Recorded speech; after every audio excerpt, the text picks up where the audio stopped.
us, the city council found some other money.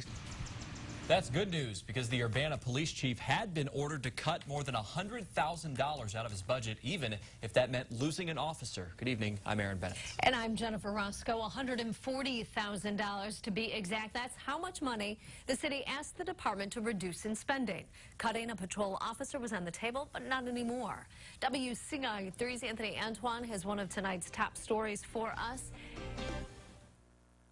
The Urbana Police Department does more with less. According to the national average, for every 1,000 people, a police department should have roughly 2 officers, which means Urbana should have about 70 officers instead of the 53 currently on the street.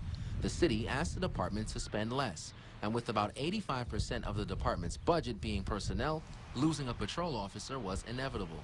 If we reduce the number of police officers, that requires those fewer officers to work more out on the street. A 12-hour shift may become a 16-hour shift.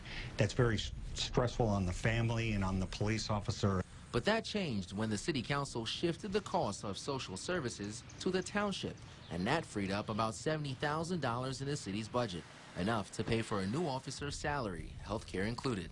With such limited resources already, just one person makes a difference on the police department. So I'm really happy that the city council went out of their way to try to help us address the problem. At some point, we need to recognize that we're going to need more police officers here, but I also understand the stress that the city is facing. The chief says it takes about a year before an officer is fully trained and allowed to be out on their own. For that reason, the department is always paying close attention to retirement.